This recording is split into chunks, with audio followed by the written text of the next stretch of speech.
Another question is the Indestructible Heart Essence. And it doesn't surprise me that somebody's saying that they can't really relate to the term, because I think it's pretty clunky, really. Indestructible Heart Essence. I did my best, didn't I, to try and get it, give it some power and life, but I think it's a pretty clunky turn of phrase. But it's good, nonetheless. The Nishipi. Well, I suppose it does say Nishipi Tikpi, but never mind, that's Tibetan.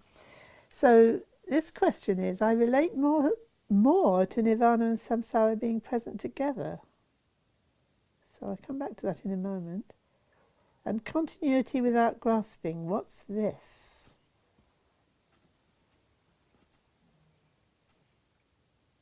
That's it, that's what we're trying to discover. And continuity not in a sense that you can analyse.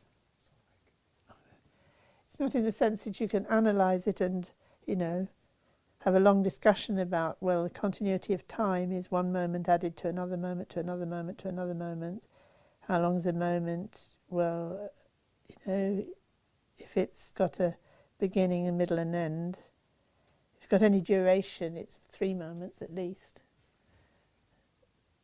And if any of the moments that make up beginning, middle and end have any duration, they also have beginning, middle and ends, and so on. I'm sure you're familiar with these kind of ways of thinking.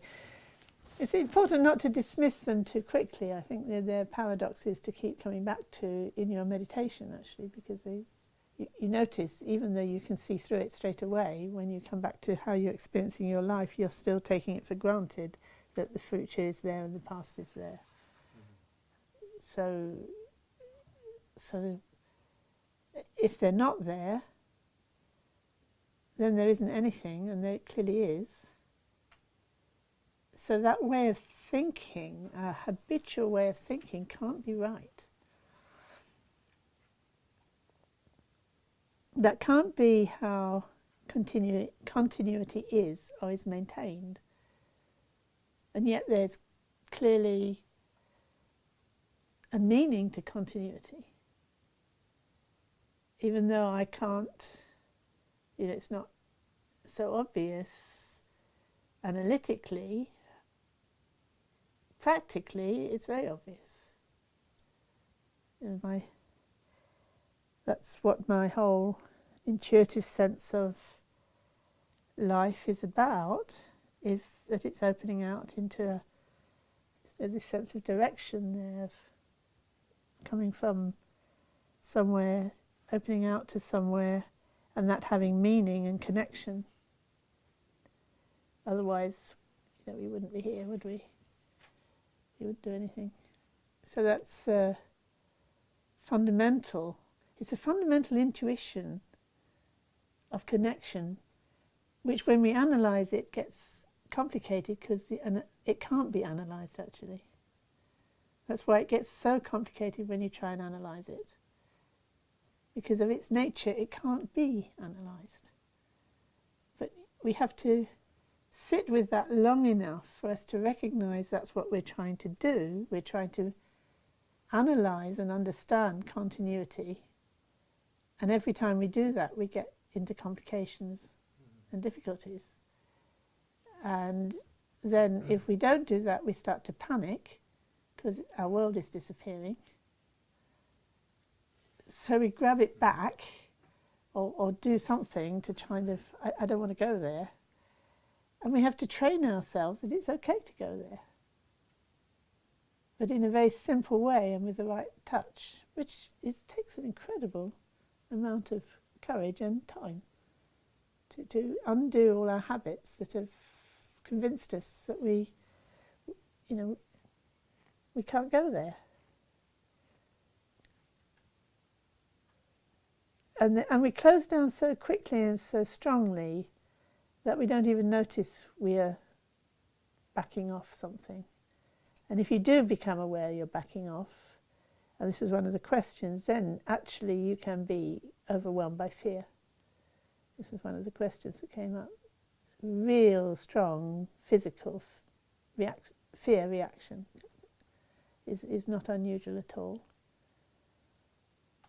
I mean, I don't think it's absolutely necessary that you would feel that, but you know, we all have a fear of dying, don't we? Some people say no, they're not afraid of dying, but you know, somebody comes in the room with a gun. There's not many people who aren't going to be scared. You know, it's just kind of, oh no. It's like, so the same, it's just like that. It's like suddenly being faced with someone with a gun.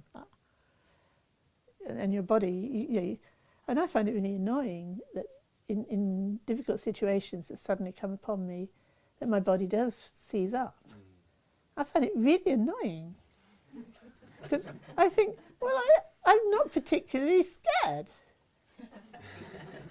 But, you know, I can't convince myself or anyone else I'm not. You know, I've frozen.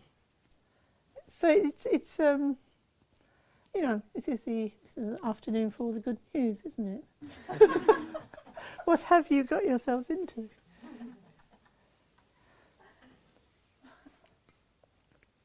So yes, that does happen, and it's why it's important really to be you know, to have I don't know if you want to say tradition, but have a protective mandala, or a mandala that's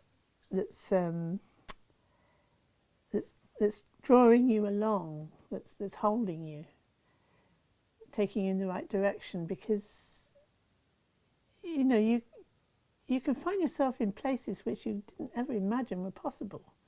And if there's no one there to support and help you at that time, you can be really taken in the wrong direction. You know, you can be given all the wrong advice and get all the wrong, you know, treatment. And, you know, you can just go from bad to worse, even though actually what was happening to you wasn't really, you know, was not bad in itself. It was just something that was it was just, what can you say? That's just how it's going to be. It's a samsara. We've got ourselves in samsara, which is pretty painful, and you know, coming out of it can also be painful. It's just, there's no guarantees. It's quite common if you look at the songs of the yogins, often singing about sickness. You think, well, why is a great yogin sick? I thought, you know, if you practice Dharma and you do all the right things and you do the right meditation, the right exercises, you get better and better, healthier and healthier, more and more at ease. Maybe they've done something wrong, but there's no suggestion they're doing something wrong. It's what they're having to deal with. You know, you get... As Genda Rinpoche said, don't tell them that. Don't tell them that, or they won't want to practice. Sorry. Too late. Yeah.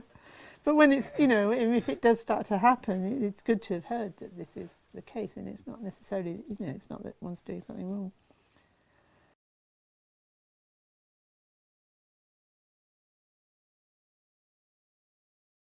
One thing I wanted to read to you, though, was a question that came up about